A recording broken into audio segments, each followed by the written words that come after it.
my name's Grace. And I'm Julia. And we're two of the lifestyle coaches on Choose to Change. We're going to go into Tesco and show you how to read food labels and some advice around using your food labelling cards. So let's go. So this is our food labelling card that we give you at our food labelling session. One side of it is for drinks and this side of it here is for food. This is really helpful because it tells us in colour codes and per 100 grams. So this is what we use when we're looking at that nutrition table on the product. We can compare it to these guidelines and see if that product falls into the green, the orange or the red column. So here we have this product which is Crunchy Nut Cornflakes, which might be a common breakfast cereal for some of you. We can use this food labelling card to be looking at the nutritional content on the back. So when we look at the sugar, which is the main thing that we're looking at in these breakfast cereals, there is 35 grams of sugar per 100 grams. So when we look at this food labelling card, that falls in the red category. So we know then that that's probably a product that we should be putting back and we should be choosing something that's a little bit healthier. Maybe a healthier choice of cereal. So we can turn to the back and look at the nutrition table and we can use our label reader. If I go to the sugar, it says per 100 grams, 4.4 grams. If I look at my label reader, that falls into the green zone, so we now know that's a bit of a healthier option for our breakfast cereal. Okay guys, so now we're going to compare some fizzy drinks. So here I've got the full sugar version and Grace has got the zero sugar version. So we're going to use the drink side of our label reader, and this, remember, is per 100 millilitres.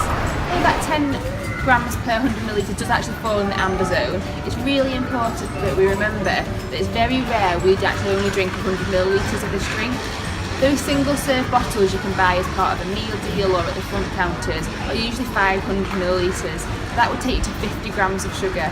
The recommended daily allowance of sugar is actually only 30 grams. So already just by drinking that fizzy drink, you're way over the sugar that you should be having in a day.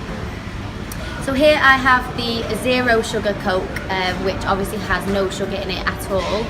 Although it's been filled with lots of sweeteners, the evidence does show that there is actually no harmful effect on the body of sweeteners. It won't raise blood sugar levels as much as normal sugar, and it also will not have effect on your weight management, so it is definitely a better option to be having. However, if you are someone who doesn't tend to have fizzy drinks, then starting to drink these is probably not as advisable because it's not necessarily nutritious. It's just a better swap for the normal Coca-Cola. Okay guys, so here we have two different versions of the cereal bar. Same product, but one's light and one's not. So this regular version has 35 grams of sugar per 100 grams. So that's really in the red zone for sugar on our label readers. Here is the light version.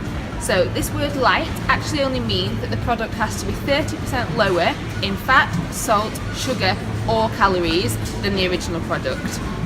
This box here, as you can see, also has a number of calories per bar on the front.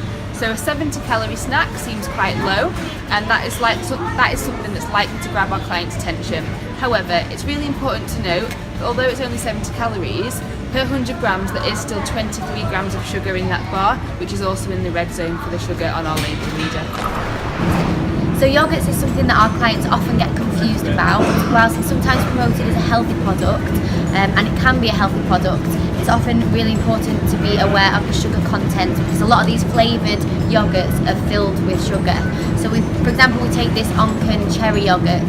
According to our food label reader, this one has 14 grams of sugar per 100 gram, which falls in the medium category.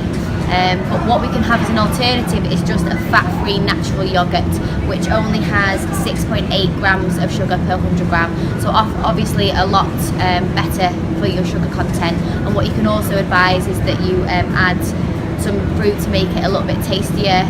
So you're still getting that fruit flavour, just not the sugar. Okay guys, I hope you enjoyed that video of our food labelling. If you've got any more questions, please just comment below and we'll answer them for you that way.